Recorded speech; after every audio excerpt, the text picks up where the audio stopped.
I was unskilled, and you trained me. I was forgotten, and you reached out to me. I was fatherless, and you nurtured me. I was broken, and you mended me. As Jesus says, whatever you do for the least of these, you do unto me. Support a child in His name through Compassion International at compassion.com/unto me. Amazon Pharmacy presents Painful Thoughts. 20 more minutes to kill in the pharmacy before my prescription is ready. Maybe I'll grab some deeply discounted out-of-season Halloween candy. I never had a chocolate pumpkin with raisins before. Those were raisins, right? Next time, use Amazon Pharmacy. We deliver. And no, those were not raisins. Amazon Pharmacy. Healthcare just got less painful. Finding great candidates to hire can be like, well, trying to find a needle in a haystack. Sure, you can post your job to some job board, but then all you can do is hope the right person comes along. Which is why you should try ZipRecruiter for free at ZipRecruiter.com/zip. ZipRecruiter doesn't depend on candidates finding you. It finds them for you. Its powerful technology identifies people with the right experience and actively invites them to apply to your job. You get qualified candidates fast. So while other companies might deliver a lot of hay, ZipRecruiter finds you what you're looking for. The needle in the haystack.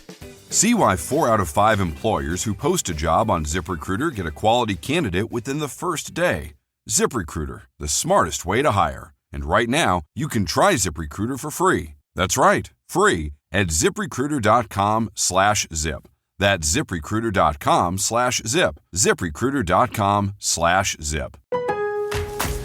Member Week is here at Lowe's. Don't miss your chance to get up to 40% off hundreds of items like paint, tools, home essentials, and more. Shop our exclusive deals happening in-store and online now through July 18th. Not a rewards member? Join for free today and get ready to save more. Lowe's, we help, you save. Loyalty program subject to terms and conditions. Details at lowes.com/terms. Subject to change. All right, quick break. Knock, knock. Who's there? Amazon Music. Amazon Music who? Amazon Music, where Prime members can listen to top comedy podcasts ad-free. No awkward interruptions, just nonstop laughs from your favorite shows. It's free, it's funny, and hey, it's better than my knock-knock jokes. Download the Amazon Music app and let the good times roll. Or go to amazon.com/ad-free-comedy. That's amazon.com/ad-free-comedy to catch up on the latest episodes without the ads. Welcome to our paranormal afterlife.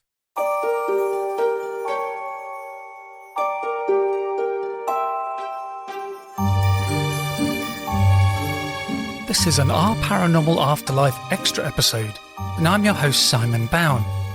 In this episode, I'm talking to John Gregory Reed about his book, What I Saw, Near-Death Experiences. And just so you know, there is an Our Paranormal Afterlife Facebook group, and if you'd like to join, you'd be very welcome. Hi John, thanks a lot for coming on the podcast. Thank you for inviting me, Simon. So the book's called What I Saw, Near-Death Experiences. So could you tell us what inspired you to write this book on near-death experiences? Well, my inspiration started probably decades ago when Dr. Raymond Moody came out with his book, Life After Life, in 1975. I was fascinated with the book. And so over the decades, I've been thinking about writing about individuals. I never experienced it, but I always want to write about other people's experiences. And so I think my book that I put together has one of the largest collections. It has 40 individuals and their perspective and what they saw. And I just wanted other people to learn about it. I mean, especially the younger people. I think more young people are interested in it than the older generation. But those that are approaching death themselves, whether it's in hospice care or a disease or whatever, I think they're drawn to it too, because it gives them some comfort. So that's one reason I was interested in writing this book. So how did you collect the stories that you've got in the book? The collection actually started with me reading about these individuals. There was a few movies that came out. One of them was called Heaven is for Real, about a little boy who died. Carlton Burpo, he was 4 years old. And that movie and another movie, which I can't think of the name, involved a 5-year-old girl. And this happened just a few years ago. And so then that's when I started collecting the stories. Most of it come from websites, YouTube videos, and books. But it was hard to put together. It really was. I actually dug into newspaper articles also. That's included in my books. But I had to do a lot of digging because of all the people who have come forth to talk about their near-death experiences. Very few. I think most of it has to do with either their religious upbringing, that they don't want to talk about it, their experience, or they just didn't remember after they had the experience. But it was kind of hard for me to put the book together and find that many people. And have you had any of your own kind of spiritual experiences? Yes, I have. I think it was in 1988 when my father passed away. He was only 58. I was like 28 at the time. And he had cancer, and we thought he was getting better. The doctors actually said he was improving. So he got sick one day, and they took him to the hospital. And my mother was the only one that went with them. The rest of my brother and my 3 sisters, we all stayed at our respective homes, expecting him to come home the next day. But at 3:00 that morning, I actually awoke in the middle of the night, and I felt like he was in the room with me. I said, that is the most oddest feeling. I just knew he was there. And then within 30 minutes, my mother called to say that my dad had passed away. So that was kind of pushed me into this study of near-death experience, because it made me realize there is something more than what we as humans know as far as near-death experience goes.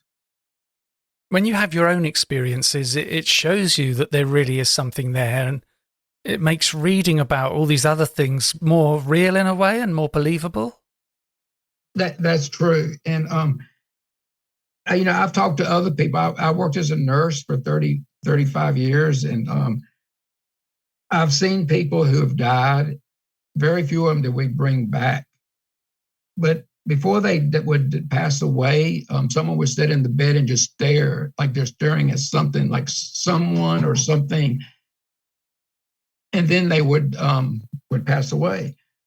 So my interest is also medically, as far as being a nurse and seeing people die. And I've never talked to anybody who I've revived, because there's very few people that survive CPR.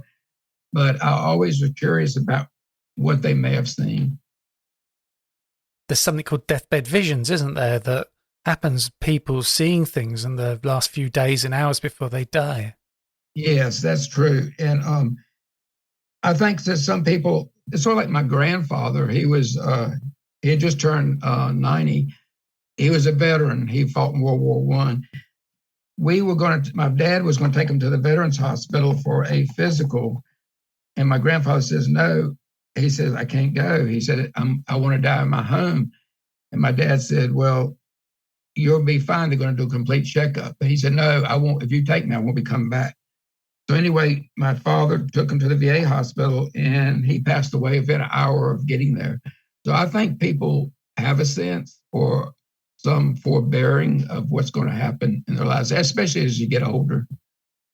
Is there one story that in the book that really stands out for you? Or is there one you like to talk about? Yes, there's actually 2 stories, and both of them have to do with doctors. You think that if near-death experiences were made up, it wouldn't be by a doctor. But the first gentleman I want to talk about is somebody that you also wrote about, is Dr. George Ritchie. He was the gentleman that actually got Dr. Raymond Moody involved in near-death experience and led him to write his book, Life After Life, in 1975. But George Ritchie, his experience started in 1943 when he was a private in the Army. he was stationed in Texas, and he came down with pneumonia. But at first, he didn't realize how sick he was. He kept, fighting off going to the medical ward. And by the time he was taken in to be examined, he had full blown pneumonia, and he stopped breathing. And in those days, they didn't have CPR like we do today, or they didn't know about CPR. So they declared him dead, and he actually found himself wandering around the medical ward of the hospital that he was at. He first, wandered around the ward, and then before this happened, he was planning on going to medical school in University of Virginia, in Richmond, Virginia, to the Medical College of Virginia. And he was, when his thoughts returned to his medical college, he was automatically transferred or transported to that location. He can see the Medical College of Virginia in Richmond, where he was planning on going. Of course, there was more involved in his transportation. He went to other places before he went there. But after his episode, which lasted about 9 minutes, he was revived. And this story, this stuck in his mind for years and years, because he had a lot of stuff that he saw, which I'm not even going to talk about because it would cover a book. But I think you did a very good writing on him in your book, which you went into more detail. But if it wasn't for Dr. George Ritchie, I don't think we would be as aware of near death, because it was through him that Dr. Raymond Moody met in 1965 while he was going to medical school. Dr. Ritchie was actually a medical doctor, but after many years of practice, he decided to go back into psychiatry, and that's where Dr. Raymond Moody met him at. He met him at the University of Virginia in Charlottesville, Virginia. And that actually led to a further investigations. And Dr. Moody, he began his research, which uncovered many, many more people that had never, ever reported it before. So that's one reason I picked him. And he is the first person in my book to write about. The very last person in my book that I wrote about was also a doctor. His name was Dr. George Radonia, and he was born in Moscow, and he lived there during the Soviet era, which was communist control. But he was also a doctor in neuropathology, and he was struck by a car and killed while walking on the streets in Moscow. And the reason I put him as the last character is because he is the person that I found that had the longest period of visit to another realm. He was declared dead for 3 days. He was actually taken to the morgue, where 3 days later it was found that he was still alive, and they brought him back. But during his travels and the things that he saw, he was actually was able to come back and visit his wife, who was at the graveside picking out his grave. And not only did he see his wife, but he was able to read her mind. She was sitting there thinking of all kinds of things, like who is she going to be able to find as her next husband, which is kind of funny, considering that she's at his funeral. And at the same time, he also saw a hospital beside it where the morgue was, and a little girl was being born. And the baby was dropped by the nurse, and the baby's hip was broken. But she didn't tell the doctors anybody, but the baby kept crying and crying and crying. So after Dr. George Radonia was revived, he told his wife about what he saw, that he saw her at the graveside, and that she was thinking of husbands. And of course, this was true. She confessed that was true, but she felt violated that he had entered her mind. And also, as far as the baby's concerned, when after a day or two, he told the doctors in the hospital that about this little baby, that they need to go to this ward and check this baby out because it's got a broken hip. So they went to the ward and found that the baby was in discomfort and crying. So they did an X-ray, and sure enough, the hip was broken. So these two stories fascinated me because one was Dr. George Radonia. It was over 3 days that he was declared dead. And Dr. George Ritchie was 9 minutes. But during those times, they both recounted that it seemed like years to them. Time and space sort of vanished. There was no time in this next realm that they were in. Everything happened at once. When they both were given a review of their life, they said it was like instantaneous. It's like they knew what was shown before them, even though it was like a review in a movie form, but it happened all at one time. And both of them said that neither one of them, during their review of their life, were they ever judged. The judgment was what type of judgment they placed on themselves as far as the wrongdoings or whatever. But both men, after they were revived and they survived, they were completely changed individuals. Dr. George Ritchie started a youth corps, which was to help young people, and it was mostly geared toward Christianity. He was a very religious person after this, and he started this youth corps, which later John F. Kennedy, the president of the United States, he developed the Peace Corps, which was based on this. And as far as Dr. George Radonia goes, he was a completely changed man because he was an atheist before this incident. After he came back, he went back to school and got a degree in divinity, and he became a pastor, and he moved to the United States and started a church here. So these two individuals were two of the highlights of my book. One is the beginning and one is at the end.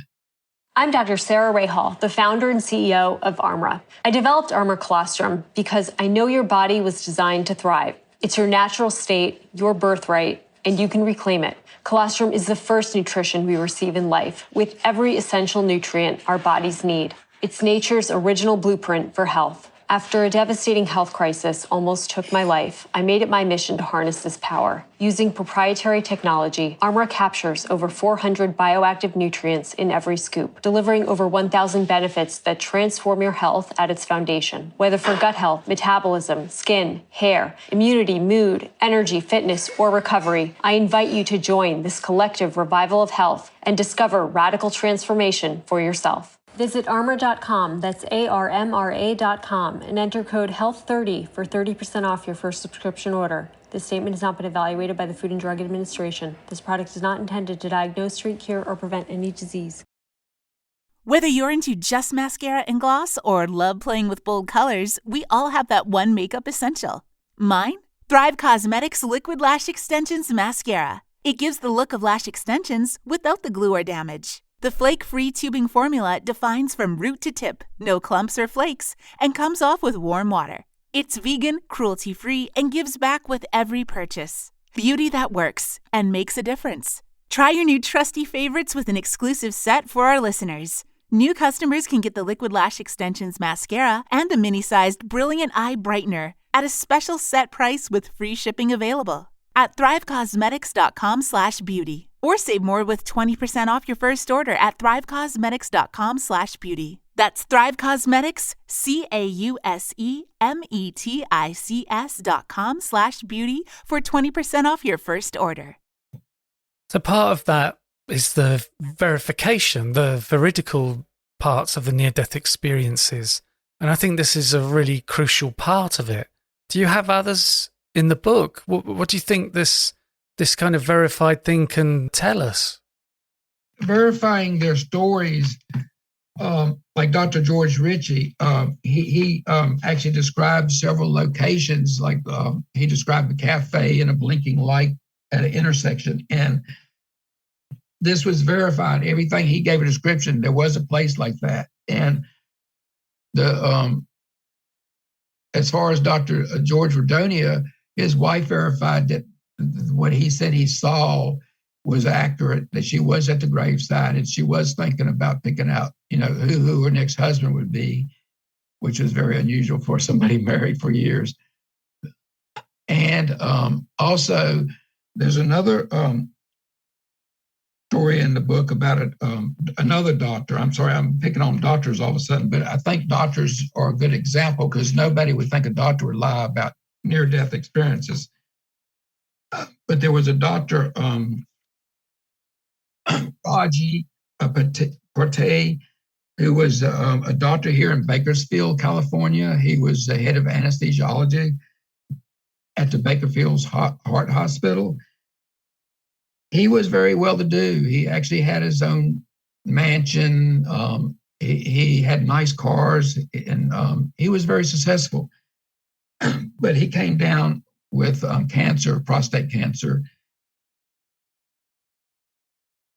And in around 2010, he had prostate surgery.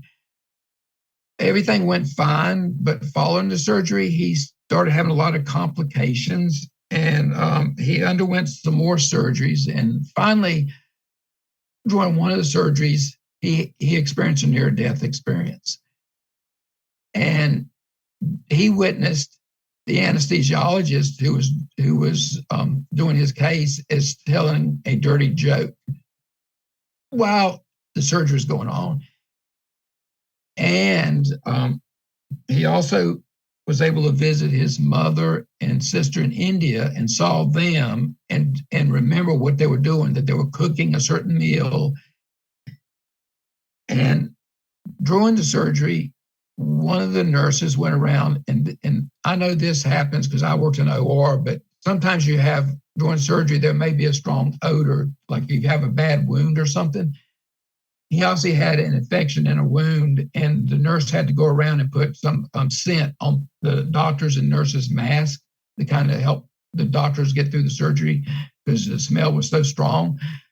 So after he was revived, he told the anesthesiologist about the jokes he was telling, and every one of them was accurate. There's no way he could have known because he was under deep anesthesia at that time. And he told the nurse about her going around putting this eucalyptus scent on everybody's mask, and it was proven to be true. Plus, his mother and sister verified that they at that time were cooking a certain meal in India. So this kind of verifies that there's more to these stories than just make up or make believe. That stuff is verified. What does that say for the spiritual experiences people had? That lends more credence to them, doesn't it?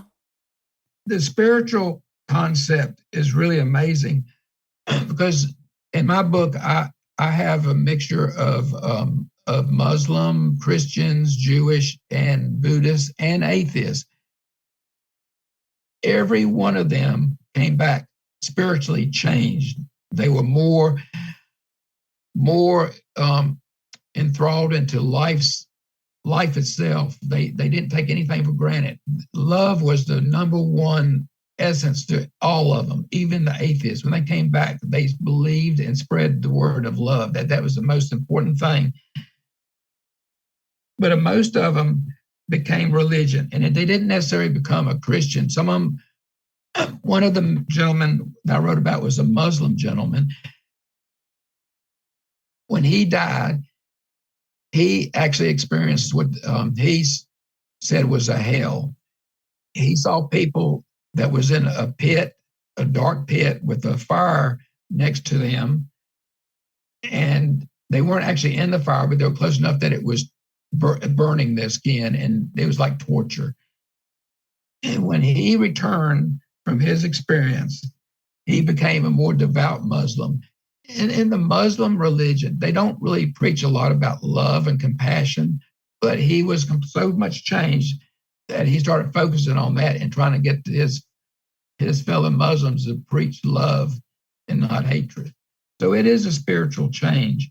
And also I have atheists who have passed away, and they came back and they became more spiritual. Actually, some of them became Christians. So the spiritual realm, I think, as one person described it, our world, the earth, is actually another dimension from this heaven that they go to. It's actually, they coexist. This heaven is real because every one of them, when they explain it, it's all in color, it's all in feeling. As they said, they know the difference between a dream state and a non-dream state. And they said this was not a dream state. It was very physical. It was very colorful. People who saw the light, sometimes it's so bright, it was almost blinding to them. Some people saw colors, amazing colors they couldn't even describe. They said it was not even explainable on Earth. The music that they heard was, they said, beyond explanation. So I don't think a person who actually the brain is shutting down would experience these things, especially similar experiences. Every one of them has similar experiences. And you mentioned earlier the life review. Do you think there's a message for all of us and the life review of how we should treat people? Actually, I do. And just doing this book has changed me. I've never experienced a near-death experience, but reading their stories has really changed me. Their story, when they come back, a lot of them wrote books because they wanted other people to know. They didn't want to keep it to themselves. But the number one thing was love. They said that was the number one language that was taught to them when they were there. Love is the main thing about these experiences. Every one of them, whether it's Muslim, Buddhist, Christian, Jew, they all came back with the expression of love is the language that we need to be speaking to everyone and sharing with one another. We can't judge another person on their walk in life because we don't know what they've experienced, but we need to show them love and compassion. We don't know how these people are going to be judged, but we will be judged according to how we treat other people. One of the things that I've noticed that in Christianity is they teach us that when you die, that you go to judgment, and if you've done, according to what you've done, you're going to go to heaven or hell. But according to these survivors of near-death experience, when they returned, they said that when they had their life review, it wasn't a judgment like taught in Christianity. It was a judgment of ourselves. We had a life review. We saw our good and bad, and what we put on ourselves was our punishment. But these beings told us they weren't judging them. They wanted them to see what they've done. So there was no judgment. It was all about love and forgiveness. So that's a difference in the Christianity aspect of it as far as heaven or hell. I believe the individuals who live a bad life, that they are piling on an emotional baggage, which when they die, it will put them in a type of a hell unless they can get out of it. One of the people who in my book said that he went to hell and he saw hell and it was just a place of torment. But when he all of a sudden said he forgave himself and he asked God to help him, all of a sudden there was a bright light and he was taken to heaven. So I believe that we can be released from that hell or whatever it is that we imprisoned ourselves with as far as our mental standing. I think that we are going to be completely surprised when we go to the next realm based on what I've written and what I've read about. And there's also Howard Storm's near-death experience, where I think he started praying and that lifted him out of a hellish experience. Howard Storm is also a unique individual. He was actually in Paris at the time, which he is an American citizen. But I believe he had a problem with his bowel. It ruptured. And he actually had a near-death experience there. I'm just turning to my notes to reflect on Howard Storm. Yeah. He was pretty much an atheist. He was exposed to Christianity as a child, through his parents, but he was the type of person that had to have proof that there was something more. So he was pretty much an atheist. But when he died, he realized that he was dead, because he knows the difference between sleep and awake, and he knew he was in a different realm.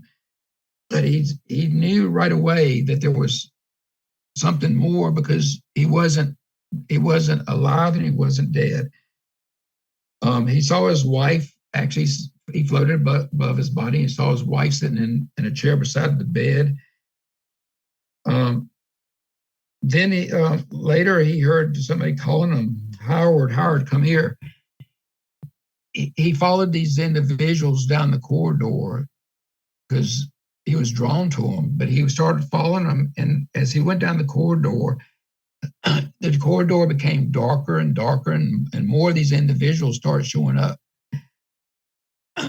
So eventually, he realized that he was in a bad place. He didn't know how to get out of it, but he just knew these beings were becoming more and more of them. And then they started tearing at him, just tearing pieces of him, his clothes, everything. And he didn't know what to do, but he remembered as a child some of the prayers his mother had taught him. So he started saying a prayer to God. And as soon as he started saying a prayer to God, he was enveloped in a light. And he describes the light as being warm and loving. It's sort of like a peaceful feeling, but it was opposite of where he was. He was in a nice, warm area. He was taken into the light and saved from these entities, and he realized that he was being taken because of his own beliefs as an atheist, was taken into hell, which, like I said, I believe these are emotions and guilt that we put on ourselves. But when he started saying a prayer, he actually was saved by the light. And he actually went into heaven. He saw radiant beings. And he actually, I think he wrote a book about it, but when he came back, when he was recovered from his surgery, he became a pastor, and he actually became a very prominent pastor. I believe he's wrote several books. He's preached in many churches throughout the United States. He wrote a book called My Descent into Death, and then he wrote one about following Jesus. So he very much had a spiritual awakening. That's a good example of a person having near death and a spiritual awakening. And it's a good example of how much a near-death experience can change people. Yeah. I think they said that adults report less near-death experiences than children. I think children, 85% of them report a near-death experience if they are recovered. But even the children are changed. Two of my children that I wrote about in my book was, one was Colton Burpo, and the other one was, her name was Beam. Let me see if I can find her name. Okay. Annabelle Beam. She was 5 years old. He was 4 years old. Two children from two different communities in the United States, different upbringings. But Colton, when he had his experience, when he came back from his surgery, it was later that he told his mom that he wanted to see Jesus again. And she said, "What do you mean?" He said, "Yeah, I sat in the lap of Jesus." Well, this is almost identical to what Annabelle Beam said.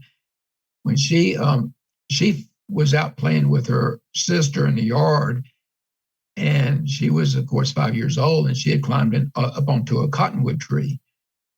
She fell down into the cottonwood tree, and they couldn't get her out. It was a hollow area of the tree, but she had fallen probably 15, 20 feet down into the tree.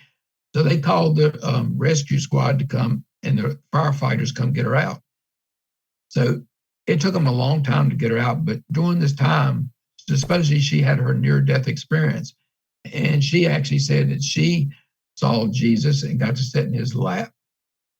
So after they got her out, and she was taken to the hospital, she actually had some gastric problems. She was born with gastrointestinal issues, which was some kind of a disease, which I don't remember the name of right now. But following her near-death experience, these problems went away. They were actually cured. And she told her mother that she had sat in the lap of Jesus. So children have similar experiences. But these stories were so amazing that these children, they actually, it changed their lives so much that they went to school and were telling their schoolmates about their experiences. And the teachers actually told their mothers that they needed to stop because what they were doing wasn't appropriate in school. But it's hard to stop a young child from telling what things that they saw. The Annabelle Bean story was actually made into a movie called Miracles from Heaven, which her mother wrote. And Colton Burpo, his family wrote a book called Heaven is for Real.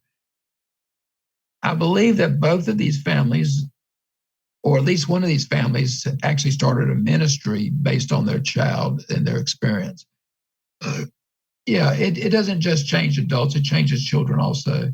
I'm Dr. Sarah Rahal, the founder and CEO of Armra. I developed Armra Colostrum because I know your body was designed to thrive. It's your natural state, your birthright, and you can reclaim it. Colostrum is the first nutrition we receive in life, with every essential nutrient our bodies need. It's nature's original blueprint for health. After a devastating health crisis almost took my life, I made it my mission to harness this power. Using proprietary technology, Armra captures over 400 bioactive nutrients in every scoop, delivering over 1,000 benefits that transform your health at its foundation. Whether for gut health, metabolism, skin, hair, immunity, mood, energy, fitness, or recovery, I invite you to join this collective revival of health and discover radical transformation for yourself. Visit armra.com, that's ARMRA.com, and enter code HEALTH30 for 30% off your first subscription order. This statement has not been evaluated by the Food and Drug Administration. This product is not intended to diagnose, treat, cure, or prevent any disease.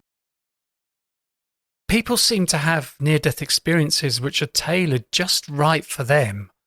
The detail of it seems perfect for them. Who or what decides what will happen in a person's near-death experience?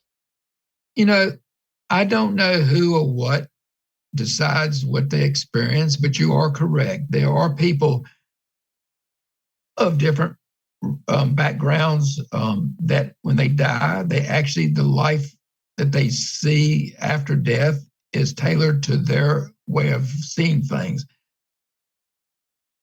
Sort of like the Muslim gentleman that I was talking about that died and went to hell. When he saw the illumination of an entity, he referred to him as an Inman. I think that's how you say it in the Islamic faith, but they're leaders, religious leaders.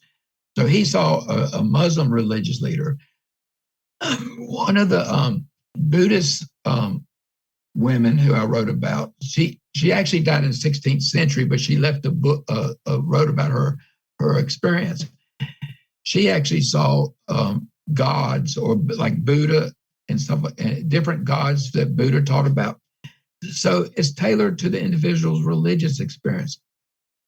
And I believe that's a way of not shocking them. I mean, when you go into another life or another realm and you experience something that's against everything you were taught, I think it would be hard to accept. So I don't know what or who decides what you see, but I think there's a reason behind everything.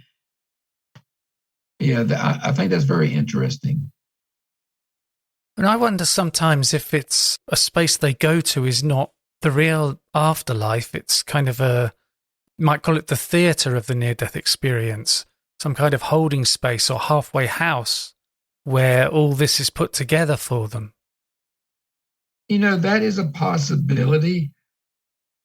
One of the things that I used to read about is that Tibetan monks, they used to, I don't think they can do it anymore, but this is back before China took over Tibet. But these monks for hundreds of years would go into solitary areas like a cave or somewhere, and they would meditate for hours on end. But they learned how to actually detach themselves from their body and go into this realm, which a lot of people describe as near death. But their travel in the near death, they were attached to their body by a silver cord that attached their body to their living body.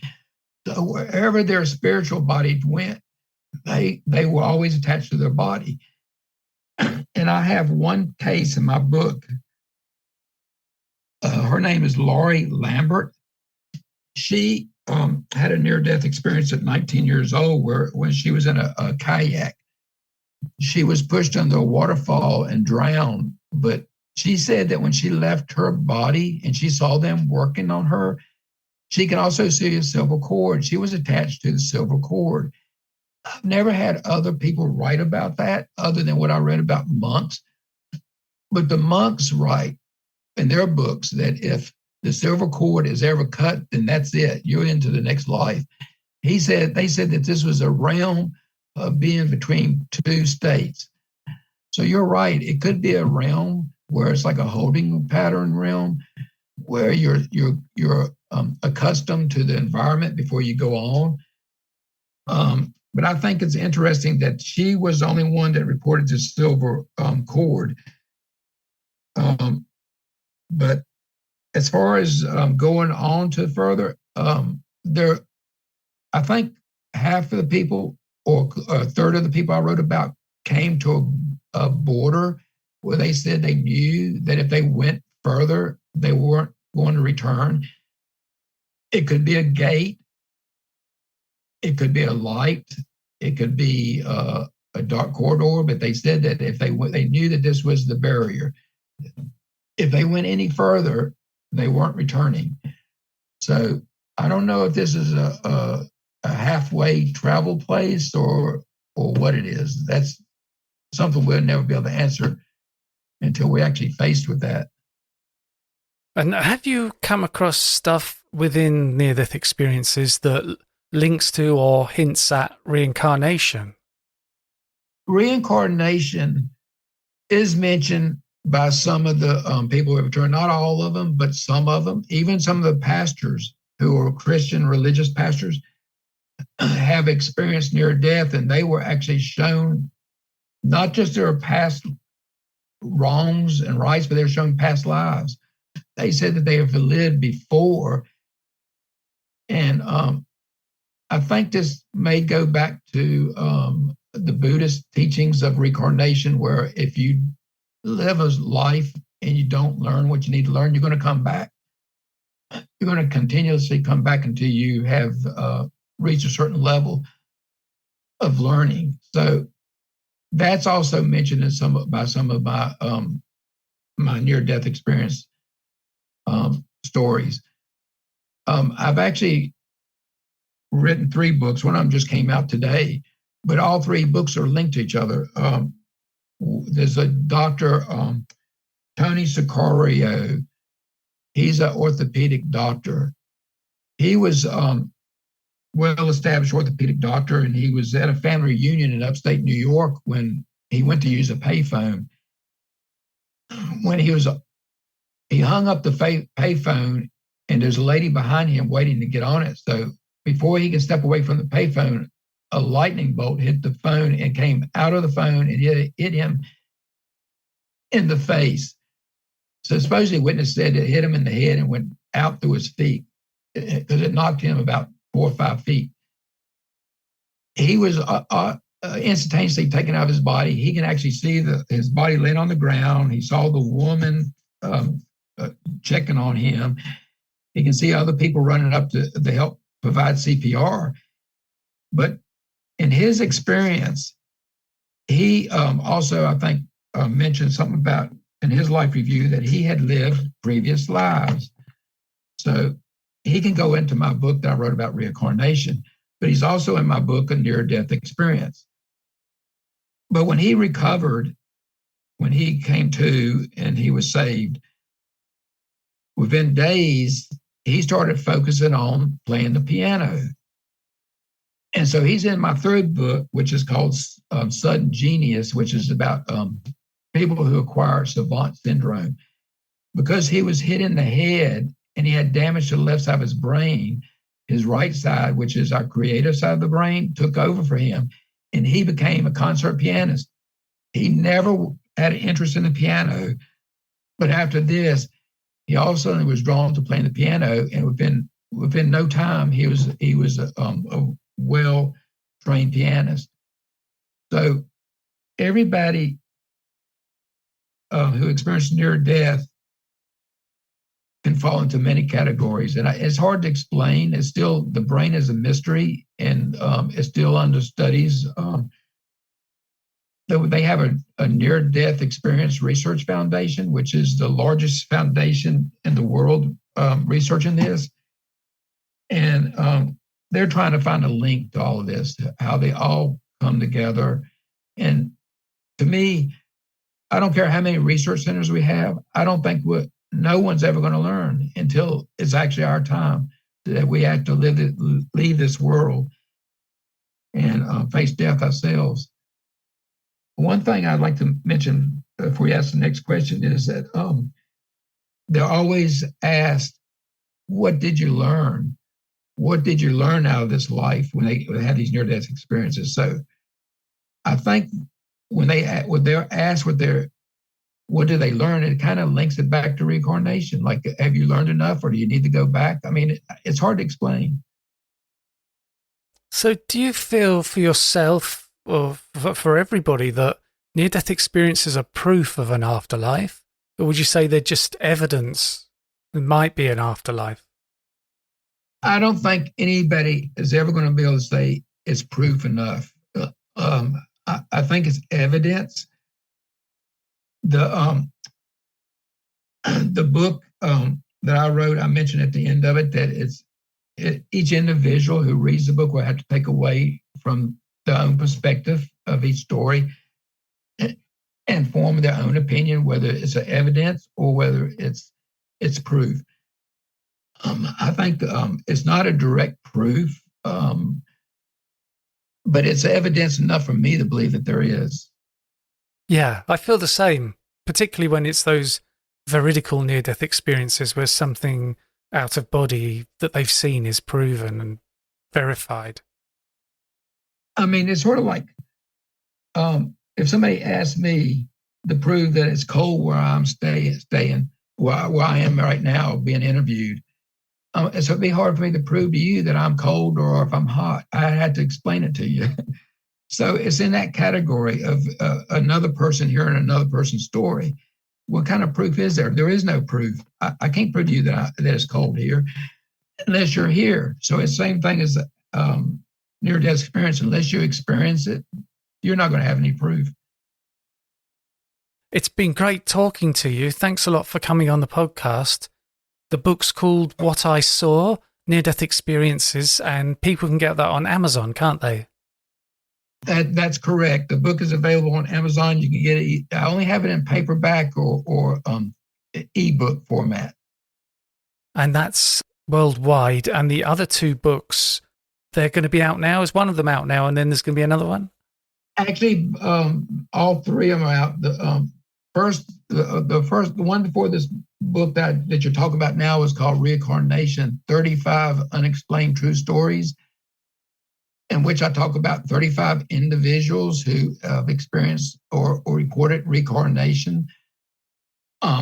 This newest book I got out was called Sudden Genius. It's about acquired savant syndrome.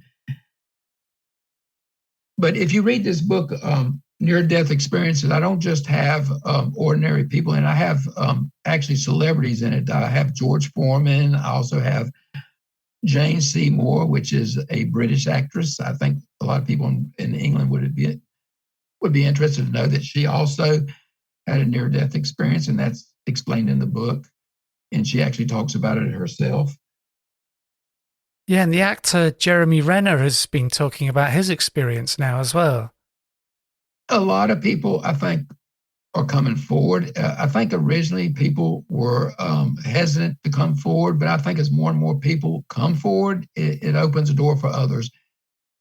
But if anybody listening to this podcast has an experience, please go to the website, Near Death Experience Research Foundation, and go onto it, and you can make a report, because we need as many reports as possible to get this story out.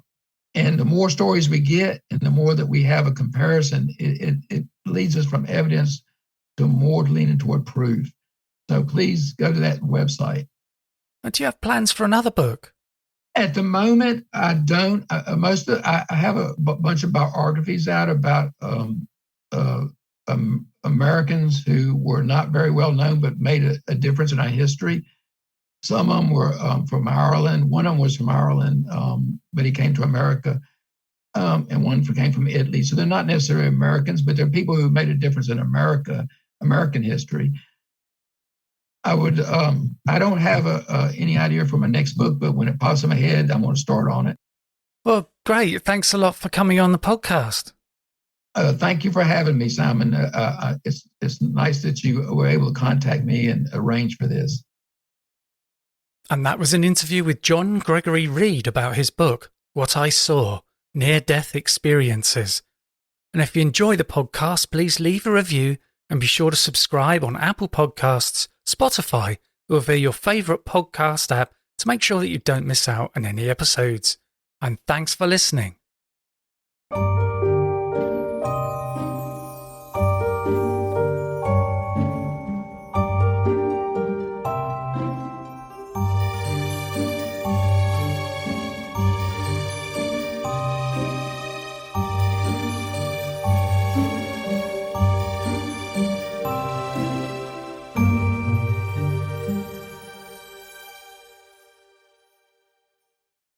Everybody, it's Nicole Byer here with some hot takes from Wayfair.